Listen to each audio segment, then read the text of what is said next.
तो भाई आज की वीडियो का टॉपिक कुछ अलग सा है। मतलब मैं इसे नॉर्मली गाड़ी में बैठ के वीडियो बनाता नहीं हूँ, पर आज हम बना रहे हैं। तो आज की वीडियो का टॉपिक है, अगर आप 6 या 7 सीटर एसयूवी प्लान कर रहे हो लेने का, तो आपको कौन सी एसयूवीज देखनी चाहिए, क्या क्या फैक्टर्स हैं जो आपके माइंड में होने चाहिए एसयूवीज को परचेज करते टाइम। आपकी टेस्ट के अकॉर्डिंग अगर आप बेस्ट एसयूवी चूज कर लेते हैं, उससे बढ़िया कोई बात ही नहीं होगी। पर आज की मार्केट में देखा जाए तो मारुति अपनी एस्प्रेसो तक को एसयूवी बोल के बेच रही है। That doesn't make any sense. तो इन चीज़ों को फैक्टर को काफ़ी सारे फैक्टर्स आज उनके बारे में बात करेंगे। तो आज हम बताऊंगा आपको 5 ऐसी चीज़ें जो आपको ध्यान में रखनी है बाइंग 6 और 7 seater SUV. So for appropriate chassis for your car. आपकी गाड़ियों में मतलब 7 सीटर 6 सीटर एसयूवीज में जनरली यूज होती हैं 2 टाइप की chassis. One is monocoque chassis, one is ladder on frame. Monocoque chassis तो नॉर्मली सारी सेडान से भी आती है, जिनके अंदर बैठा हूँ। हैचबैक्स होगी, सेडान्स होगी, and some other SUVs like Tata Safari, Harrier, XUV700 more and more. So keeping in mind, अगर आपको चाहिए अपनी गाड़ी से एसयूवी से अच्छा कंफर्ट, आपको करनी है हार्डकोर ऑफ-रोडिंग। तो अगर आपको हार्डकोर ऑफ-रोडिंग करनी है तो आप जाएंगे बेहद से लेटर ऑन फ्रेम चेसी की तरफ, जो कि आपको ऑफर करते हैं Scorpio N, Scorpio Classic and many more SUVs. अगर आपको चाहिए अपनी गाड़ी से अच्छा कंफर्ट, तो आप जाएंगे मोनोकोक चेसी की तरफ, जो कि आपको ऑफर करती है Tata Harrier, Tata safari and Tata Nexon. That's not a 6 seater SUV any more, मतलब पहले भी नहीं थी, अभी भी नहीं है। XUV700 and many more SUVs are in your list. पहला पॉइंट है कि आपको कौन सी चीजें दिमाग में रखनी है while going for a 6 or 7 seater SUV in terms of comfort and hardcore off-roading that may come with 4x4 to diesel और पेट्रोल। तो ये काफी लोगों के मन में डाउट रहता है कि यार मैं इतनी बड़ी एसयूवी ले तो रहा हूँ, इसको डीजल में लेना चाहिए, पेट्रोल में लेना चाहिए। क्योंकि ये इस टाइप का डिसीजन है कि आप सिर्फ एक ही बार ले पाएंगे। आप एक अपने लिए बहुत बड़ी खुशी प्लान कर रहे हैं, 20-25 लाख रुपए जब स्पेंड कर रहे हैं, तो एक बड़ा कंफ्यूजन रहता है कि पेट्रोल ले डीजल ले। तो अगर आपकी चलाई 2000 किलोमीटर से ऊपर है महीने की, तो ही आपको डीजल की तरफ जाना चाहिए, वरना that doesn't make any sense. क्योंकि आप 1.5 से 2 लाख रुपए एक्स्ट्रा दे रहे हो, उसके ऊपर आपकी रनिंग भी नहीं है।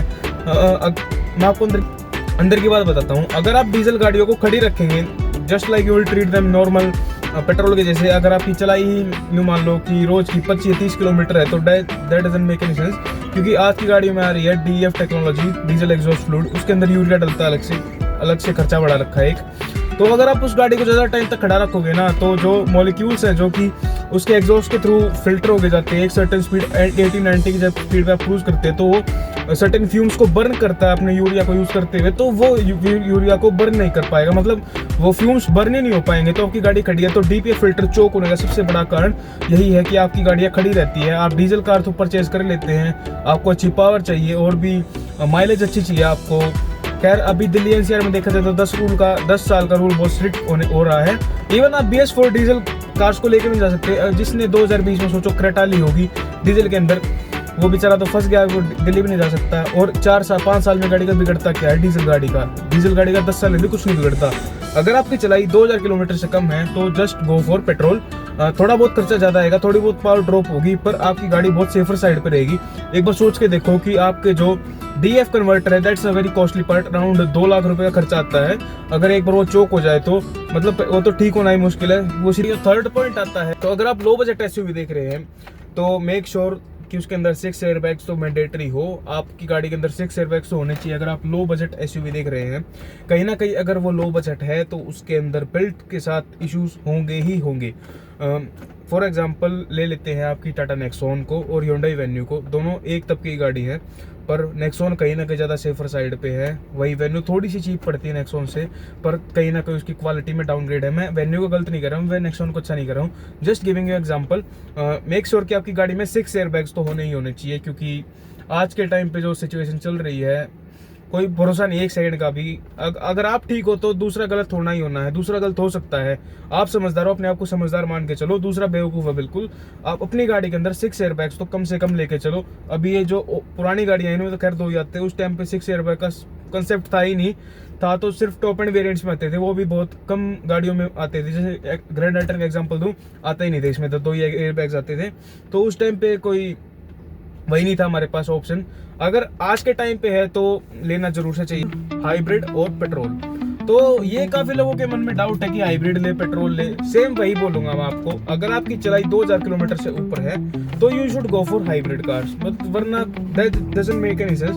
आपको एक एग्जांपल देख समझाता हूँ, इन्विक्टो और Hyryder. They both are same cars following under two different roofs, one is Toyota one is Maruti. तो हाई क्रॉस का एग्जांपल लेते हैं। तो पेट्रोल का जो आपको पड़ता है वेरिएंट हाई क्रॉस का, वो राउंड पड़ता है 26 लाख रुपए। वही बढ़ के हो जाता है हाइब्रिड अगर आप लेते हैं तो वो हो जाता है 32 लाख रुपए। That doesn't make any sense. अगर आपकी चलाई 2000 किलोमीटर से कम है, 6 लाख रुपए का डिफरेंस हो गया। 6 लाख रुपए आप अपनी गाड़ी की पूरे टाइम स्पेंड होगी, मेरे को लगता है कि आप स्पेंड कर पाएंगे उसके फ्यूल के ऊपर। तो ये चीज़ थोड़ी सी माइंड में रखना। आप हाइब्रिड कार परचेज करते टाइम अगर आपकी चलाई 2000 किलोमीटर से ऊपर है तो ही आप हाइब्रिड कार्स लेना, वरना that doesn't make any sense. और हाइब्रिड कार्स महंगी है, उनमें पावर थोड़ा सा कम है, आपकी गाड़ी ईवी मोड में भी चलती है, खैर दैट्स अ गुड टेक्नोलॉजी। पर अगर आपकी रनिंग ही इतनी नहीं है तो that doesn't make any sense. तो नंबर 5 आता है, अगर आप पावर के शौकीन, आपको गाड़ियां भगाने में मजा आता है, आप सेडान से थोड़ा सा इंस्पायर्ड है, ज्यादा सेडान ज्यादा गड़ के चलती रोड के ऊपर, अच्छी भागती है, अच्छी हैंडलिंग चाहिए आपको अपनी गाड़ी में, तो आप जाएंगे टर्बो डीसीटी और जीडीआई के ऊपर। ये दो अलग अलग इंजन है, खैर अलग अलग कंपनी अलग अलग नाम से बेच रही है। तो आप जाएंगे टर्बो इंजन के ऊपर, that must be diesel turbo. MG Hector आ रही है इसके अंदर, एमजी की ग्लॉस्टर आ रही है, that's a full size SUV in fact. तो XUV 700, Tata Harrier, Tata safari, that offers you great powerful engine with turbo 2। उनमें सेपरेट होता है, मतलब कि XUV 700 से अच्छी पावर तो किसी गाड़ी में है ही नहीं, ये लिख के लो। इतनी पावरफुल SUV मैंने आज तक नहीं देखी। तो अगर आपको अपनी गाड़ी से पावर भी चाहिए तो आप जाएंगे XUV 700 टाटा सफारी की तरफ with turbo GDI engines, turbo fitted engines.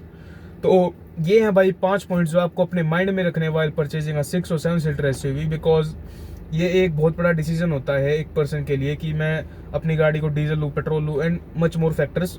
The main confusion was diesel and petrol, and in fact the monocoque chassis and ladder on frame chassis play an vital role in all that decision making. But एक normal example देने के लिए मैंने आपको बताया है। तो अभी आपको करना है कमेंट कि आपको कौन सी एसयूवी सबसे अच्छी लगती है, इन सारे फैक्टर्स को रखते हुए माइंड में, और आप कौन सी लेना प्रेफर करेंगे, let me know in the comments. तो अगर वीडियो अच्छी लगी तो इन्फॉर्मेटिव लगी तो please hit the like button, और थैंक्स फॉर वॉचिंग, बाय।